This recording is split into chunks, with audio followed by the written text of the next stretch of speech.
Mm, damn. Very rarely do you have a moment like this that you can have an example just completely encapsulate everything wrong with the left in their oppression Olympics. Hey guys, Black Angus here. We're gonna look at a crazy video and then discuss. You might have seen recently, of course, critical race theory has been taking some L's legally and through school boards across the nation. Certain governors have, and/or Congresses of states have, in effect, banned critical race theory and all sorts of related nonsense to be taught in schools. And of course, weirdo activist teachers are freaking out, usually entitled white bitches. And there's this video going around, this black guy talking about, I used to be on the streets, and look at me now, I'm successful, and I'm not oppressed. I don't need this shit taught in school to my kids. Hate each other. Good video. Well, this entitled white bitch has to has to rebut and put this coon in his place essentially. And it's just like, wow, the audacity. And it just goes to speak to leftism and impression Olympics. All right, so here, let's watch this video. What kept me down? What oppressed me? I work for myself from off the streets to where I am right now. You're gonna see. You got where you are through your very hard work, but also through affirmative action. It's so funny how you're like, look at me, I was able to do everything even though I grew up on the streets. And yet you don't understand that the reason why you grew up on the streets is actually because of systemic racism. See, you got to where you are despite being black. Now, I can't speak from your experience because you're black. Obviously, I am not. But I am a woman. And I do understand that I have to work twice as hard as that man. And I gotta be careful about how I say things because I'll just be a Karen. You don't even make as much as your white counterparts. What's it, 60 cents for every dollar? Someone you watch over could actually be making more than you. But yeah, pat yourself on the back, pal. All right, welcome back. Yeah, as you see, it's funny that she's like, well, you don't realize affirmative action and you're successful because of handouts via government, even if you didn't get them. And it's like, and I like how, like, the left always, if there's ever someone like me or this black guy or any minority,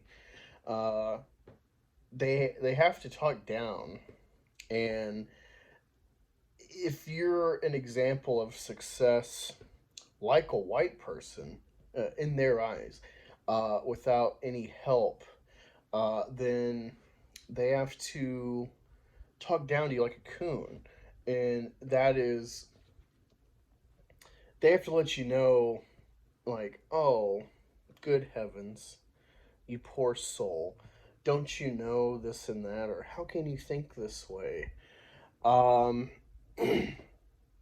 What's funny, too, is she throws herself on the altar like, well, like, who am I to talk? I'm white. But even if you're oppressed as a black person, you're not a woman. So even though I'm white, I'm still a woman. And so you'll never know what my struggle is. And so she, despite her whiteness, gets to level up on the, or I guess level down. I don't know which way you would say, but become more victimized through the oppression Olympic system. And it's just funny.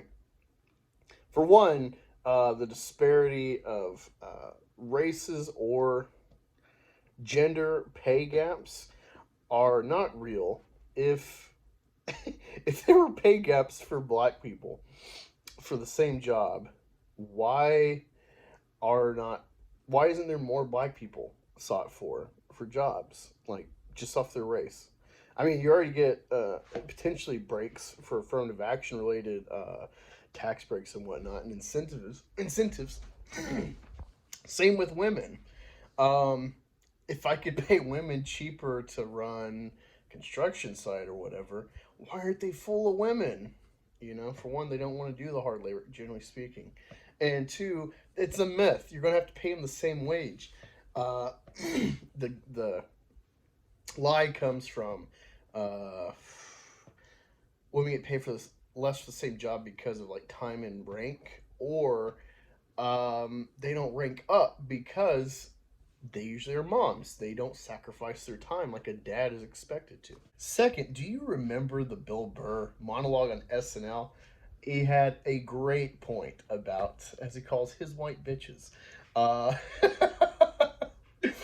about how, the woke movement was supposed to be for people of color, and how white women somehow stepped over the line and talked about how oppressed they are. They put themselves at the front of the line. That's exactly what this kind of bitch does.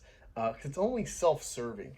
There's only no one joins this shit unless it serves them. Like, even if they have to sacrifice money to look good, like, they get the appeal of being so virtuous. It's like in the Bible, that fucking Pharisee or Sadducee that's like praying to God, like, I'm so awesome. And then there's that, piece of shit. It's like, I'm so sorry, God, that I exist, And of course, got a favor on the poor man who self deprecated in shame, as opposed to the Pharisee who praised himself. And it's kind of reverse. It's kind of reverse when you think about it.